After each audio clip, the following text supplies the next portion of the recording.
Hello, everybody. Welcome back to another day of our Bible reading. We finished the book of 2nd Chronicles yesterday, so we are on day 217, and we're starting a new book in the Old Testament, the book of Ezra. Ezra chapter 1. Cyrus allows the exiles to return. In the first year of King Cyrus of Persia, the Lord fulfilled the prophecy he had given through Jeremiah. He stirred the heart of Cyrus to put this proclamation in writing and to send it throughout his kingdom. This is what King Cyrus of Persia says. The Lord, the God of heaven, has given me all the kingdoms of the earth, and he has appointed me to build him a temple at Jerusalem, which is in Judah. Any of you who are his people may go to Jerusalem in Judah to rebuild this temple of the Lord, the God of Israel, who lives in Jerusalem. And may your God be with you. Wherever this Jewish remnant is found, let their neighbors contribute toward their expenses by giving them silver and gold, supplies for their journey, and livestock, as well as a voluntary offering for the temple of God in Jerusalem.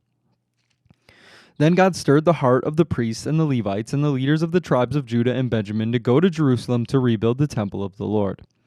And all their neighbors assisted by giving them articles of silver and gold, supplies for their journey, and livestock. They gave them many valuable gifts in addition to all the voluntary offerings. King Cyrus himself brought out the articles that King Nebuchadnezzar had taken from the Lord's temple in Jerusalem, and had them placed in the temple of his own, and had them placed in the own temple of his own gods. Cyrus directed Mithridath, the treasurer of Persia, to count these items and present them to Sheshbazzar, the leader of the exiles returning to Judah. This is a list of the items that were returned: 30 gold basins, 1,000 silver basins, 29 silver incense burners, 30 gold bowls, 410 silver bowls, 1,000 other items. In all, there were 5,400 articles of gold and silver. Sheshbazzar brought all of these along when the exiles went from Babylon to Jerusalem. Chapter 2. Exiles who returned with Zerubbabel. Here is a list of Jewish exiles of the provinces who returned from their captivity. King Nebuchadnezzar had deported them to Babylon, but now they returned to Jerusalem and the other towns in Judah where they originally lived. Their leaders were Zerubbabel, Jeshua, Nehemiah, Sariah, Realiah, Mordecai, Bilshan, Mispar, Bigvai, Rehum, and Baanah. This is the number of men of Israel who returned from exile. The family of Parash, 2,172. The family of Shephatiah, 372. The family of Era, 775. The family of Pahath Moab, descendants of Jeshua and Joab, 2,812. The family of Elam, 1,254. The family of Zatu, 945. The family of Zakai, 760. The family of Bani, 642. The family of Bebai, 623. The family of Asgad, 1,222. The family of Adonikam, 666. The family of Bigvai, 2,056. The family of Adin, 454. The family of Ader, the descendants of Hezekiah, 98. The family of Bezai, 323. The family of Jorah, 112. The family of Hashem, 223. The family of Gibbar, 95. The people of Bethlehem, 123. The people of Netapha, 56. The people of Anathoth, 128. The people of Beth Asmaveth, 42. The people of Kiriath Jearim, Kephirah, and Beeroth, 743. The people of Ramah and Geba, 621. The people of Michmash, 122. The people of Bethel and Ai, 223. The citizens of Nebo, 52. The citizens of Magbish, 156. The citizens of West Elam, 1,254. The citizens of Haram, 320. The citizens of Lod, Hadid, and Ono, 725.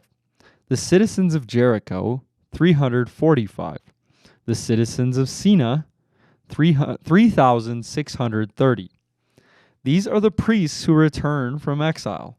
The family of Jediah, through the line of Jeshua, 973. The family of Immer, 1,052. The family of Pashur, 1,247. The family of Hiram, 1,017. These are the Levites who returned from exile. The families of Jeshua and Kadmiel, descendants of Hodaviah, 74.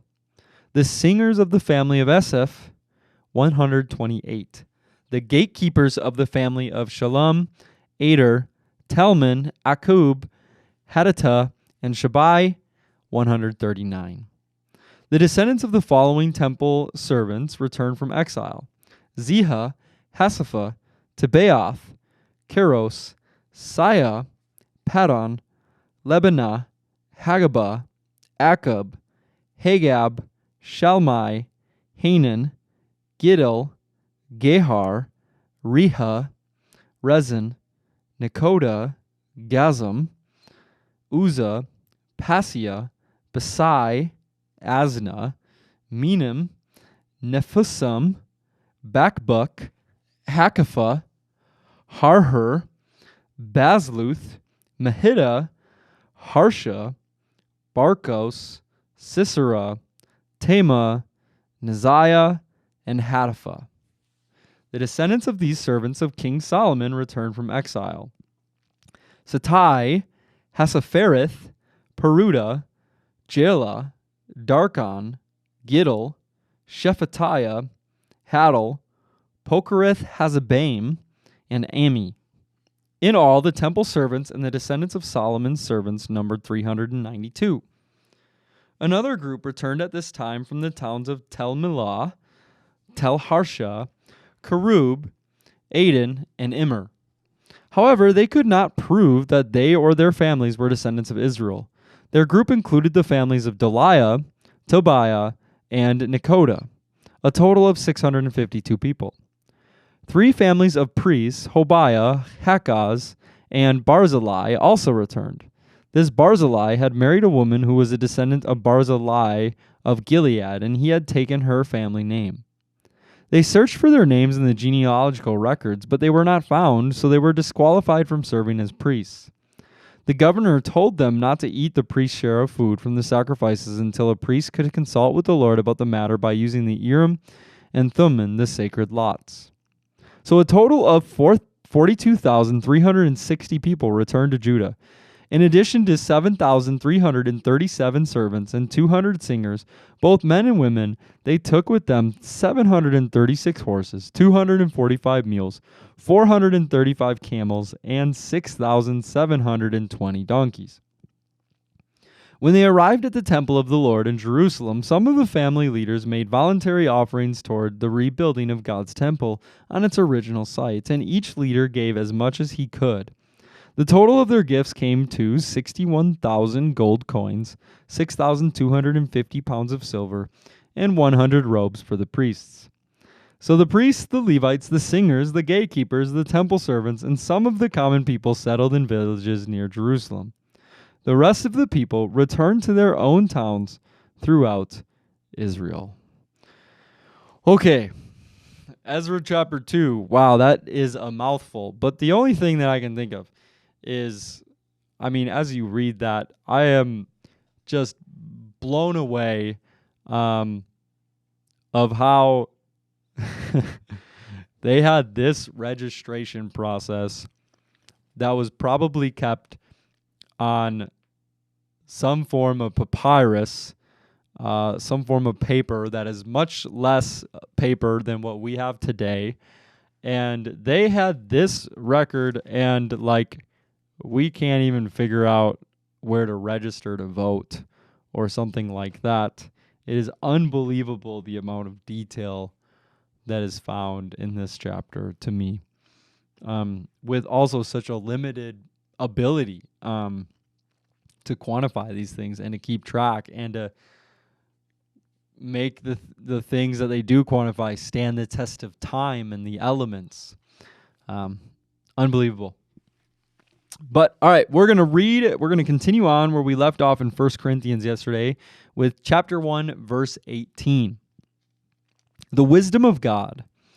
The message of the cross is foolish to those who are headed for destruction. But we who are being saved know it is the very power of God. As the scriptures say, I will destroy the wisdom of the wise and discard the intelligence of the intelligent. So where does this leave the philosophers, the scholars, and the world's brilliant debaters? God has made the wisdom of this world look foolish.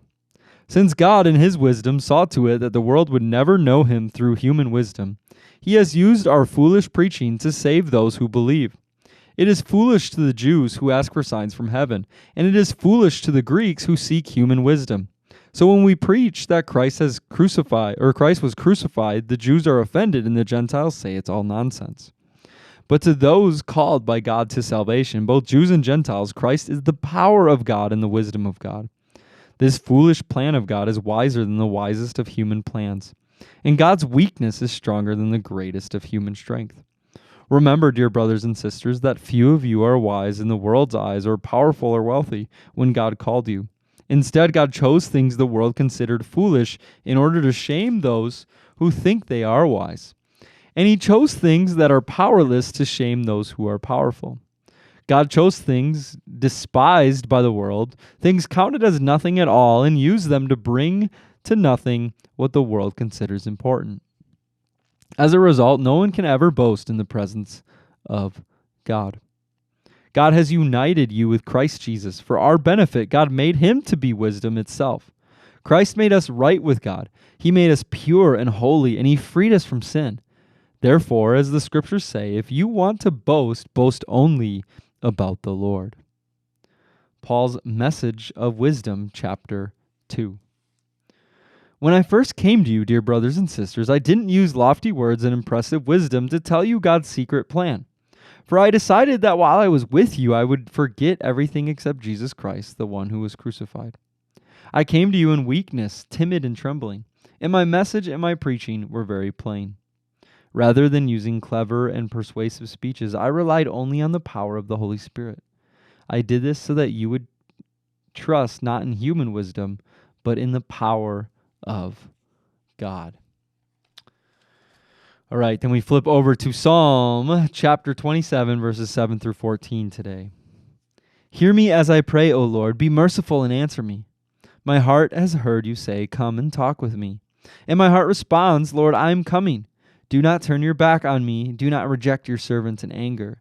You have always been my helper. Don't leave me now. Don't abandon me, O God of my salvation. Even if my father and mother abandon me, the Lord will hold me close. Teach me how to live, O Lord. Lead me along the right path, for my enemies are waiting for me. Do not let me fall into their hands, for they accuse me of things I've never done. With every breath, they threaten me with violence, yet I am confident I will see the Lord's goodness while I am here in the land of the living. Wait patiently for the Lord. Be brave and courageous. Yes, wait patiently for the Lord. And then Proverbs chapter 20, verses 22 and 23. Don't say, I will get even for this wrong. Wait for the Lord to handle the matter. The Lord detests double standards. He is not pleased by dishonest scales. All right, then we'll close here today with our quote of the day from Oswald Chambers, the bewildering call of God. God called Jesus Christ to what seemed absolute disaster. His life was an absolute failure from every standpoint except God's. But what seemed to be a failure from man's standpoint was a triumph from God's standpoint, because God's purpose is never the same as man's purpose. Luke 18:31 says, and all things that are written by the prophets concerning the Son of Man will be accomplished. And that is what was accomplished. His victory was accomplished, and the victory that we have in us is through what Jesus Christ did.